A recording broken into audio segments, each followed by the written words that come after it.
Desde las eliminatorias rumbo a Francia 98, que se inventó este formato de todos contra todos en las eliminatorias sudamericanas, nunca había sido tan desastrosa como es Chile. Solo consiguió 11 puntos, uno menos que en la peor campaña hasta ayer, de 12 puntos en las eliminatorias rumbo a Corea-Japón 2002. Y en este video revisaremos las distintas eliminatorias desde el 98, poniendo ojo en la del 2002, y veremos por qué Chile vuelve a quedar fuera del mundial otra vez, quiénes son los responsables de esta debacle y qué podemos hacer para querer volver a un mundial después de 16 años en el año 2023. ¿Quién iba a imaginar que esa tarde de junio de 2014 el gol de Alexis Sánchez ante Brasil por octavos de final iba a ser el último gol de Chile en un mundial? Incluso 2 Copas Américas ganamos en ese intertanto y aún no podemos clasificar al mundial desde entonces. En el año 2018 estuvimos cerca,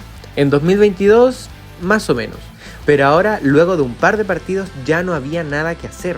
Fue realmente desastroso.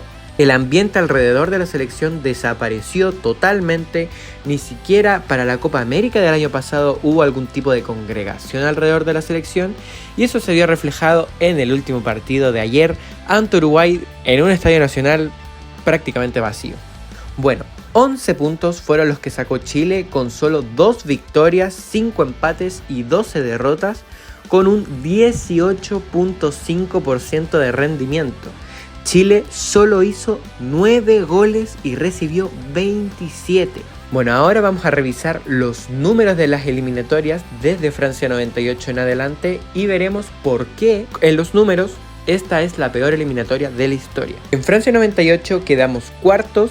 Jugamos 16 partidos, 7 ganados, 4 empatados, 5 perdidos, 32 goles a favor, 18 en contra, 25 puntos, un 52,08% de rendimiento. Rumbo a Corea-Japón 2002, ojo con esto, quedamos últimos, igual que ahora, 18 partidos, 3 ganados, 3 empatados, 12 perdidos, 15 goles a favor, 27 en contra, 12 puntos, 22.22% de rendimiento. En Alemania 2006 quedamos séptimos, 18 partidos, 5 ganados, 7 empatados, 6 perdidos, 18 goles a favor y 22 en contra, 22 puntos, 40,74% de rendimiento.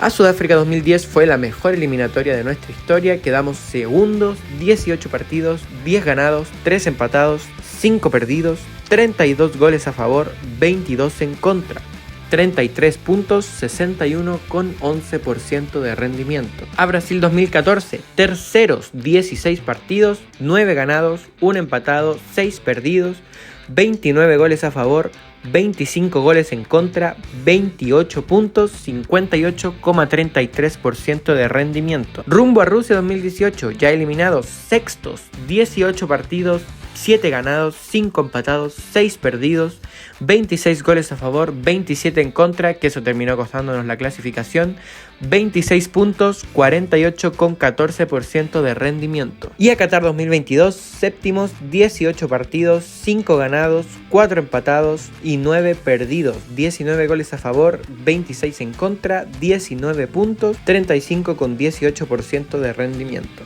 Bueno, de ahora en adelante nos vamos a concentrar exclusivamente en la campaña de Corea-Japón 2002, que como dije, hasta el día de ayer era la peor eliminatoria en la historia.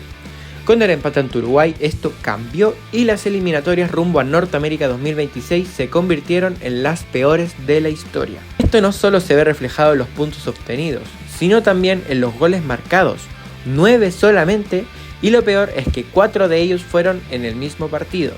Además, se igualó el peor registro histórico en goles en contra. Bueno, y ahora voy a hacerles un resumen de las clasificatorias 2026. Yo sé que no se quieren torturar con esto. Y las dividí en 4 grandes secciones que más o menos explican el por qué quedamos fuera. Bueno, tampoco hay que ser aquí un experto para darse cuenta qué fue lo que pasó. El primer apartado son las victorias obvias. Y esto no hace más que empeorar porque si revisamos la campaña de Chile actual, las 2 victorias que obtuvimos fueron contra Perú, por 2-0 en la fecha número 3, que son horribles y solo obtuvieron un punto más que nosotros, y Perú solo hizo 6 goles. Y la otra victoria fue contra Venezuela por 4-2, una selección también eliminada, o sea que ambas victorias fueron de local y contra selecciones menores, en teoría las más fáciles y en teoría no, en la práctica también. El segundo apartado son las derrotas inauditas. Otro punto es la derrota como local ante Bolivia. Yo diría que es el peor partido de estas eliminatorias, incluso por sobre otras derrotas muy grandes que tuvimos. Está bien que estemos en crisis, que Bolivia haya clasificado al repechaje finalmente, pero no puedes perder con Bolivia como local. O sea, no se puede. Es la selección más débil en todo ámbito y que solo le fue medianamente bien porque llevó a los equipos a jugar a 4.000 metros de altura. O sea, ayer Brasil estaba muerto. Y lo peor de todo es que ese partido fue horrible. No es como que hayan hecho un gol y se hayan encerrado atrás y finalmente Chile no pudo hacer el gol tirando muchas veces al arco. No. Sino que si no hubiese sido por ese gol anti-fair play de Eduardo Vargas totalmente, ni siquiera nos metíamos en el partido. O sea, podrían haber sido aún más los goles bolivianos y aún más abultada la derrota. Tercer apartado, la campaña visitante. Chile consiguió solo un punto jugando como visitante. Fue contra Perú en un empate 0-0. Una selección horrible, como ya dije. Y la verdad es que no compitió en ningún lugar del continente. De hecho, contra Perú, a los peruanos les anularon un gol en el último minuto. O sea, podríamos haber perdido ese partido. Tuvimos derrotas muy abultadas como visitante contra Argentina y Colombia.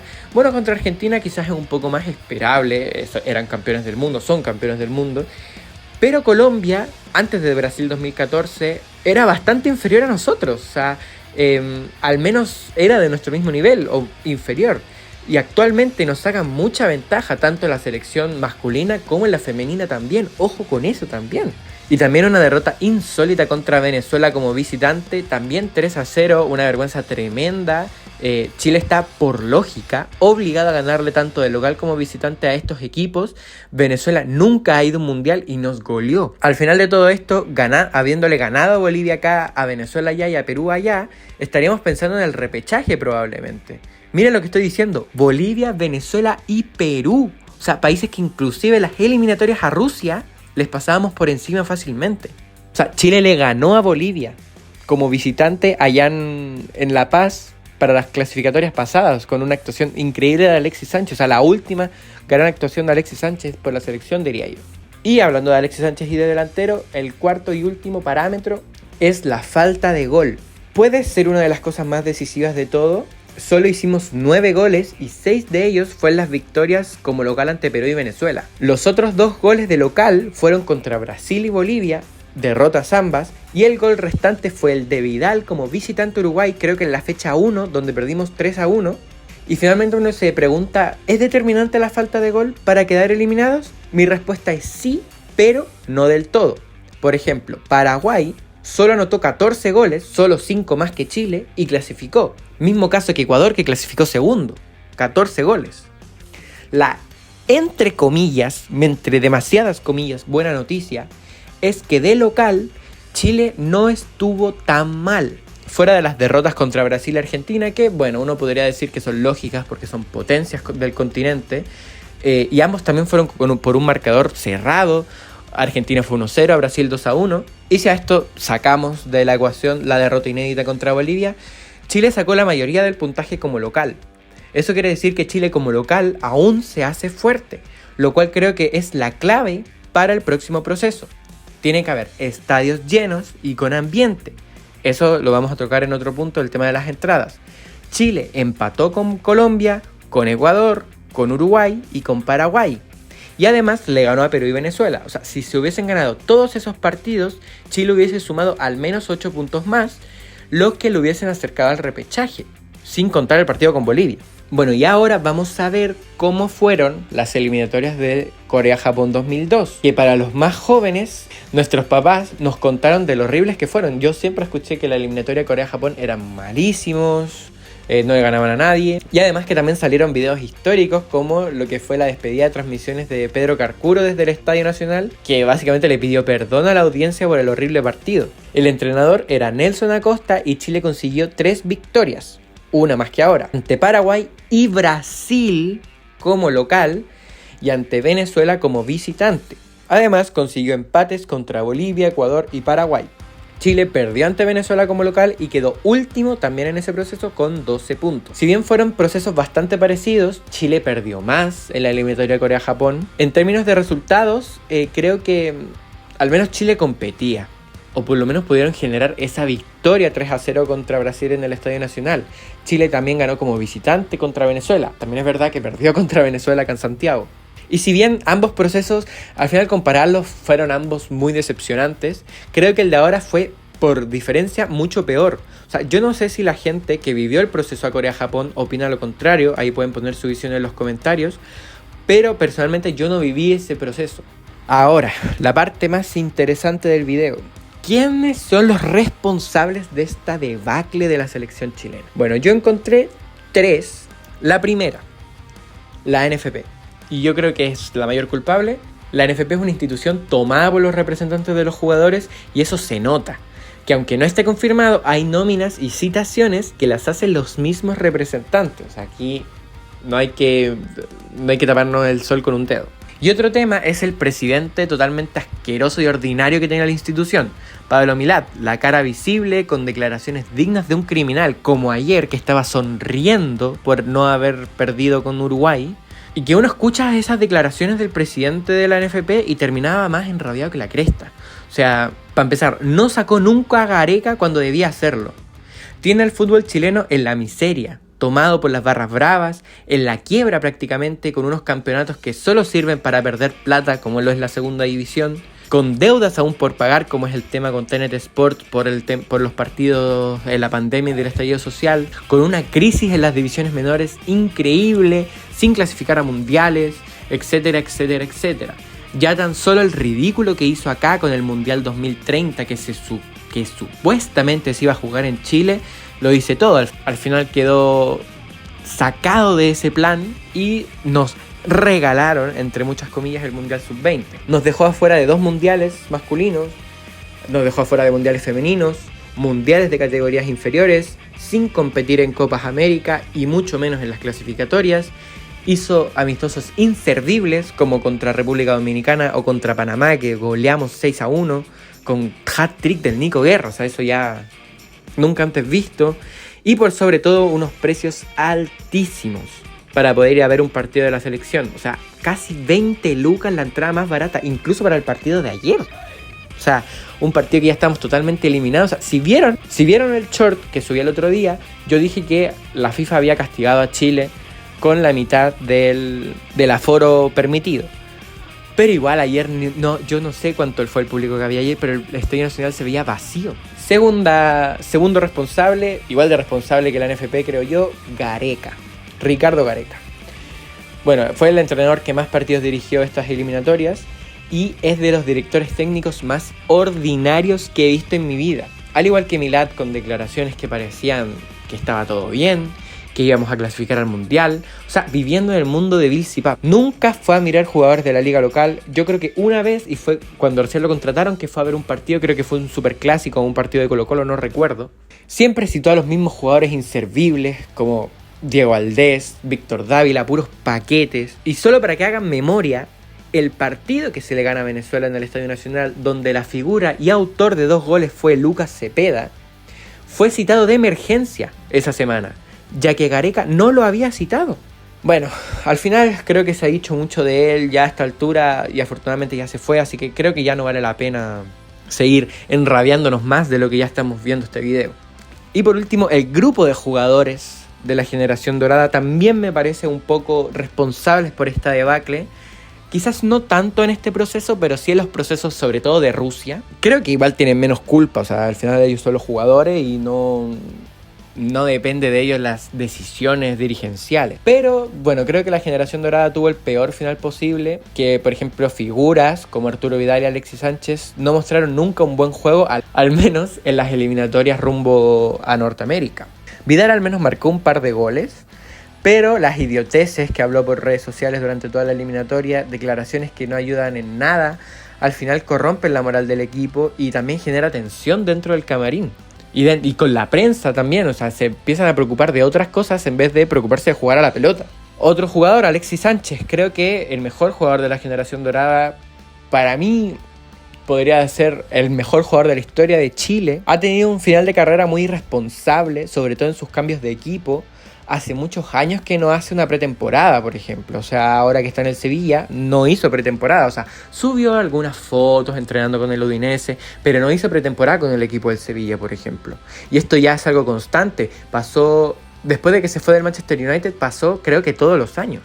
Y también la baja notoria de rendimiento, que esto, bueno, también por la edad de, por ejemplo, jugadores como Eduardo Vargas, el segundo goleador histórico de la selección, o Gary Medel. También se suma en esta lista. Claudio Bravo se retiró durante este proceso eliminatorio, así que, bueno, básicamente la soberbia de muchos jugadores al final le terminó pasando la cuenta a ellos mismos y a la selección. Y ahora vamos a intentar sembrar esperanza para el próximo proceso clasificatorio. No se tiene claro cuál es el formato, ya que probablemente Argentina, Uruguay y Paraguay no participen, lo cual podría, entre comillas, ayudarnos al no estar estos dos equipos. Bueno, Paraguay puede ser también, pero Uruguay y Argentina que no estén en las clasificatorias, bueno, puede ayudarnos un poco y poder competir realmente con las selecciones que están a nuestro nivel, porque hay que ser realistas. Escribí cuatro detalles que nos pueden ayudar para las próximas eliminatorias. Bueno, el primero no es un detalle. Buscar nuevo entrenador. O sea, creo que el Nico Córdoba, a pesar de que declara excelente, o sea, uno lo escucha declarar al contrario de Gareca, por ejemplo, y, o sea, te siembra una esperanza tremenda. Para mí no es entrenador para la selección adulta, ni siquiera para mí es entrenador para la selección sub-20. Debemos encontrar un entrenador que conozca el trabajo en selecciones y que sea realmente de categoría, que nos clasifique nuevamente al Mundial. O sea, la gente dice, no, Manuel Pellegrini. Yo estoy un poco, no sé, ver para creer, para empezar. Porque Pellegrini nunca ha dirigido selecciones. Ya tanto tiempo que ha podido venir a Chile a dirigir la selección, no lo ha hecho. Entonces no sé si es que llega a venir, no sé en qué categoría lo va a hacer. Segunda parte, jugadores jóvenes. La base del próximo proceso clasificatorio deben ser los chicos de la sub-20. Que esperemos que hagan un buen mundial, lo vamos a estar siguiendo en este canal. Y si a esto le sumamos a los otros jóvenes que no son tan jóvenes como para estar en la sub-20, hablo de Lucas Cepeda, Asadi, Osorio, algo se puede hacer. O sea, ayer nuevamente Cepeda ha sido el mejor de la selección. Ramos, fue muy bueno el partido de ayer también de Ramos para hacer su debut. Y Osorio, si recupera su nivel de la selección, sería de mucha ayuda, por ejemplo, ese tridente en ataque. Tercero, y va relacionado con lo que dije en las críticas. Humildad. O sea, no llegar y pasar por encima antes de tiempo. Desde que ganamos esas 2 Copas Américas, se las sacamos en cara y bla, bla, bla. Pero eso ya pasó hace 10 años. Y cuando empiezan las clasificatorias de nuevo, más de 10 años. Entonces hay que dar vuelta la página. El nuevo proceso se debe tomar con la mayor humildad posible y eso también es tarea del entrenador. Remar cada partido y generar un grupo de jugadores bueno que pueda expresar esa humildad tanto en la cancha como fuera de ella, en las declaraciones, en los partidos dentro, con el rival, no importa si el rival sea Bolivia, Brasil, Uruguay. Y cuarto, ya para cerrar, hacernos más fuertes como local. O sea, si ganamos 7 de 9 partidos como local, tendremos una patita dentro del Mundial. Para esto, bueno, no digo que las entradas tienen que estar a 5 lucas, pero los precios tienen que ser acordes al momento que esté viviendo la selección. Los 9 partidos tienen que ser a estadio lleno y con el estadio apretando al rival. Porque, o sea, no me sirve si hay 45.000 personas todas calladas. Uno ve el partido de Argentina, por ejemplo, que Argentina tiene una cultura de barra, todo eso. Pero al final uno sí se siente visitante al llegar a Argentina. Acá en Chile no. Entonces eso es algo que hay que mejorar. Y bueno, ponme tú en los comentarios qué opinas primero de este proceso. No creo que alguien tenga una buena opinión de este proceso clasificatorio. Dime qué opinas de lo que yo digo. ¿Qué crees que Chile tiene que hacer para clasificar al Mundial nuevamente? Y al final, ¿quién, por ejemplo, puede ser tu carta para dirigir a la selección? Nos vemos en un nuevo video.